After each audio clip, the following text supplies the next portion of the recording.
How then can they call on the one they have not believed in? And how can they believe in the one whom they have not heard? And how can they hear without someone preaching to them? And how can anyone preach unless they are sent?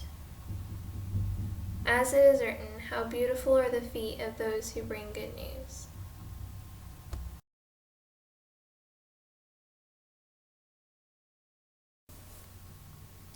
The first thing that I can say about our calling to Nicaragua is that it was unexpected. Dan and I did not grow up dreaming that we would one day be on the foreign mission field, and it was not a part of our career plans at any time during college. But at the time that we were in our late 30s, we began to sense that God was calling us to something. And one of the first things that I remember was Dan making a commitment to fast from watching TV for about a month. And during that time, he replaced his TV watching time with reading the Bible. And it was during that time that I felt that he became restless, more and more restless. And after a month of not watching TV, he decided just to continue that practice of reading the Bible at the time that he would generally watch TV. And at one point, he started to ask me the question, how attached are you to this house? And that was a difficult question for me to answer because we had just lived in Iowa for 2 years. And we're living an hour from my parents in a house that I loved, in a neighborhood I loved, in a city that I loved. And we had just moved to Iowa from Grand Rapids, Michigan, where we had lived for 12 years prior. And so I was not at all yet ready to make any kind of change or move. Well, there was one night that Dan came to me and said that God spoke to him through a certain verse in the Bible, just kind of confirming this idea that he was calling us to something. And the verse was in Matthew 19, verse 29. And it goes like this. It goes, and everyone who has left houses or brothers or sisters or father or mother or children or lands for my name's sake will receive 100-fold and will inherit eternal life. I felt frustrated when he shared that verse with me because he seemed to be just letting me know that it was God's will for us to move away from my family. Well, what he didn't know was that I was also reading Matthew, and when he gave that verse to me, I didn't realize it was from Matthew. Well, the very next night, I was to read Matthew 19 in my daily reading, and so I came across the verse, and everyone who has left houses or brothers or sisters or father or mother or children or lands for my name's sake will receive 100-fold and will inherit eternal life. And I still remember sitting there and thinking, okay, God, I know now that this is of you, and that you are calling us to something. But at that time, neither one of us knew where that would be. Well, over the next few years, we went through a pretty painful process of trying to discern this calling. It took us on a very wild ride that was difficult, because we just felt a constant restlessness and just did not have clear direction for a very long time. But then there was one Sunday when a couple of people were talking about their experience in a school in Venezuela.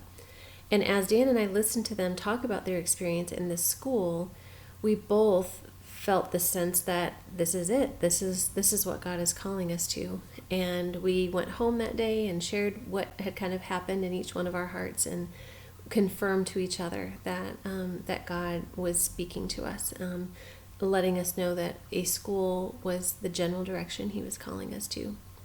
Well, a couple of weeks later, we received the World Missions calendar in the mail, and in the back of that calendar was a list of a number of teachers from Nicaragua Christian Academy who were being supported through World Missions. And so we decided to start with Nicaragua Christian. Dan called the director, Liam, from the school and let him know about our interest. And Liam responded by saying, unless you want to teach, there is really no place for you here. But Dan's desire and interest was to be a part of administration, as those were his gifts, and that was what he was feeling specifically called to. And so it was a closed door for us to hear that news, but recognized later what a how critical it was that we had another year prior to moving in that direction. And what happened during this year was God moved in my heart.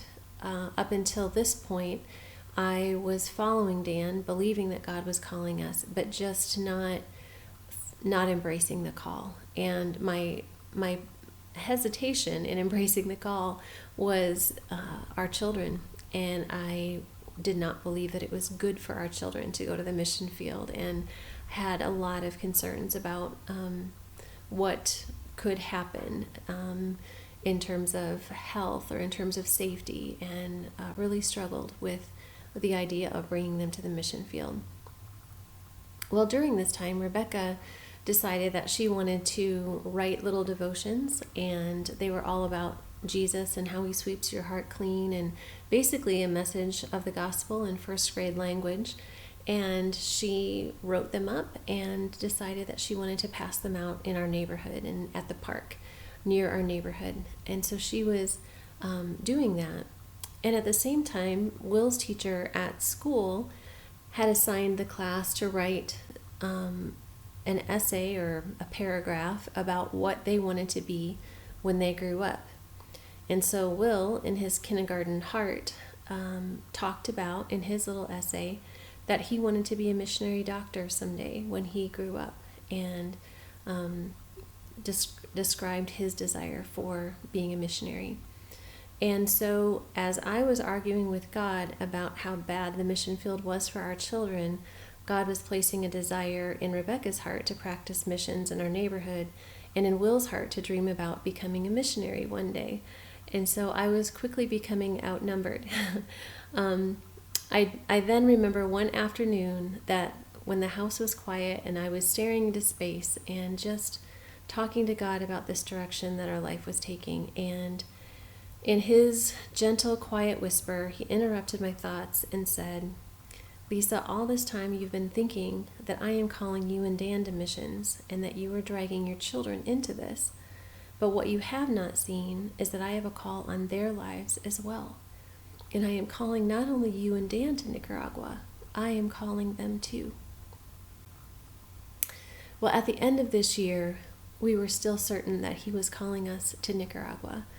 And so Dan made another call to the director at NCA and asked him that if there were no administrative positions at NCA, if there would be some positions with other ministries in Nicaragua that he could fill as an administrator. And the director said to Dan, "Our school has grown quite a bit this past year, and we actually do need an administrator at this time. Would you still be interested in being a part of our ministry at NCA?"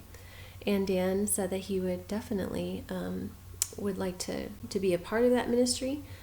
The director said that he could not pay us a stipend as the teachers are paid, but that there would be a position for us if we raised 100% of our support. And we felt at peace with this and believed that God was calling us, and believed too that he was calling us to raise 100% of that support. And within 6 months, our 100% of our support was raised, which is pretty unusual, as it often takes families a year to 3 years to raise their full support. Well, 7 years later, we have been here now for 7 years, and we can say that we have received 100-fold, as the verse in Matthew 29:19 promises, that we have loved our life living here in Nicaragua. We've loved serving and living here, and God has led us on an adventure that we are so thankful to have the opportunity to share with you, with others, about how he's at work both in us as well as in the country of Nicaragua. And we are so thankful too for you and for how you've prayed for us, encouraged us, and supported us over the years. Thank you so much for being a part of our story of God's faithfulness.